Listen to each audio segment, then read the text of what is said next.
What's going on, ladies and gentlemen? I am Hunter Starcraft, and I'm excited to be casting a Korean replay for you guys today.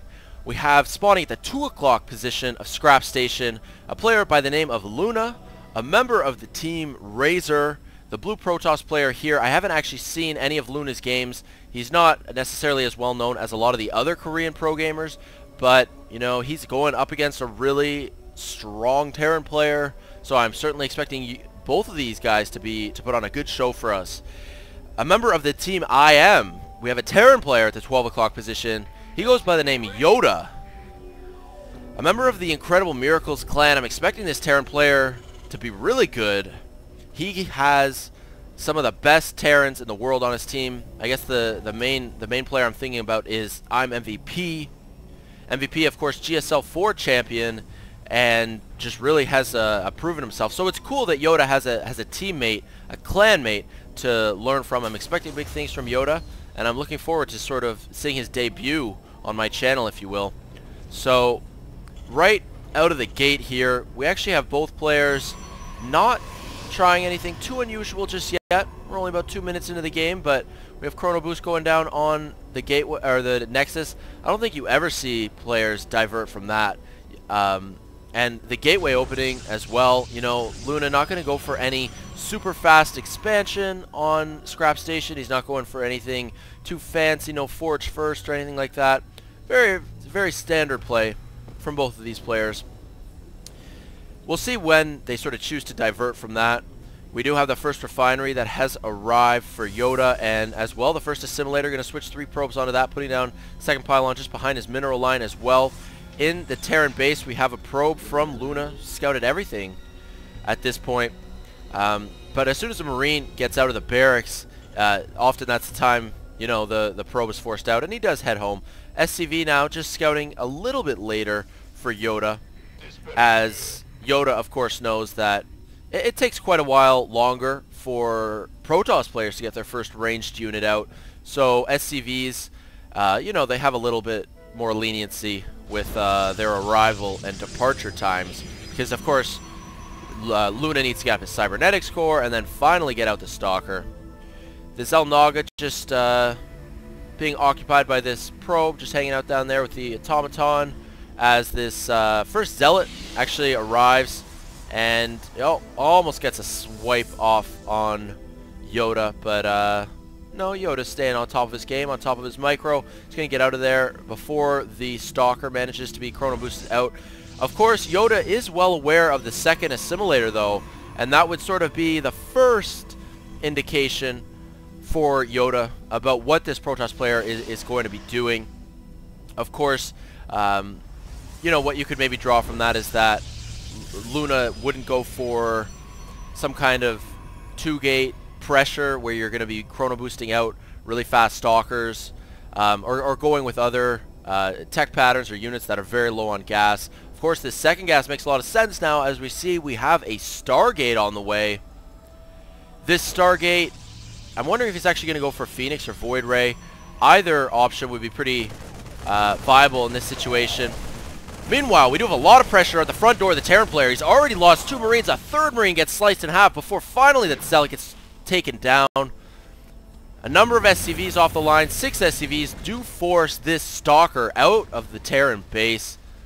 Of course, that's always, you know, good to just put whatever pressure you can on your opponent. I would happily trade 3 Marine kills for 1 Zealot, but now that there is a bunker in place, especially with 2 Marines in it, that's going to be the end of that.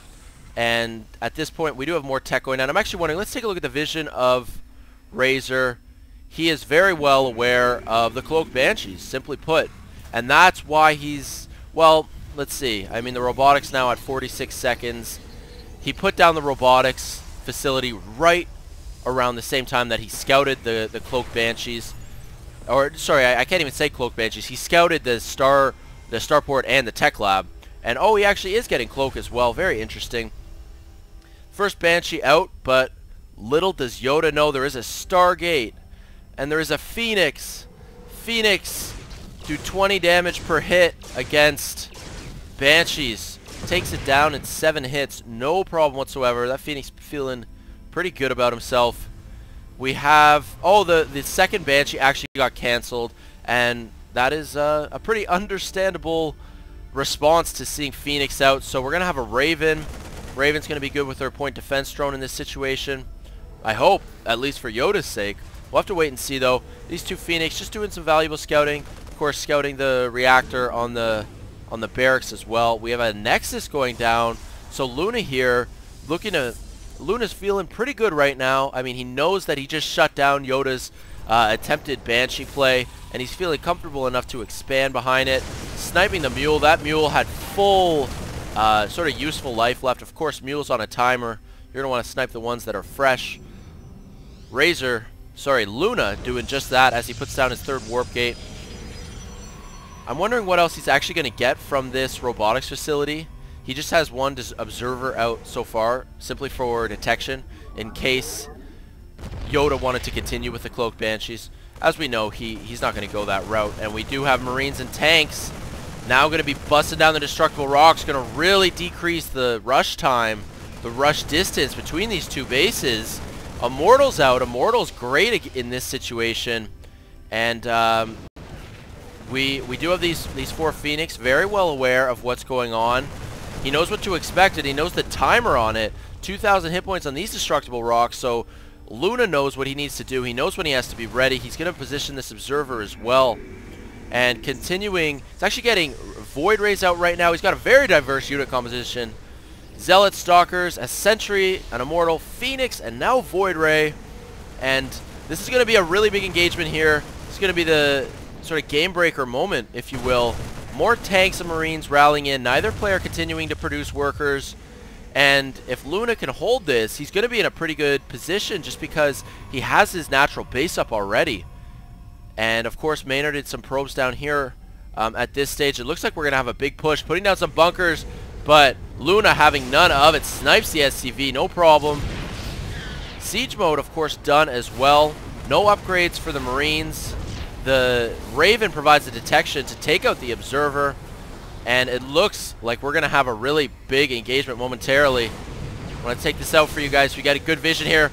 All these siege tanks in position are going to force the Protoss player back.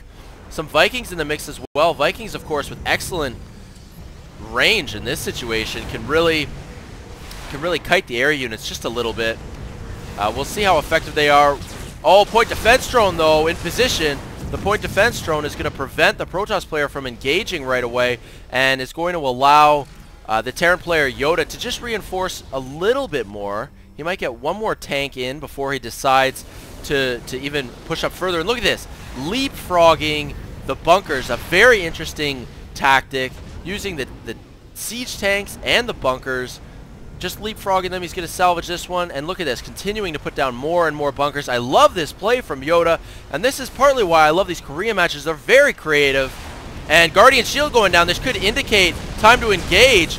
The point defense drone blocks a lot of the Stalker shots. Nice work with the Phoenix to graviton beam the sieged tanks. That Immortal gets taken out. That's bad news, because there's still two siege tanks left. Going to be doing a lot of damage to the Zealots. Lots of splash.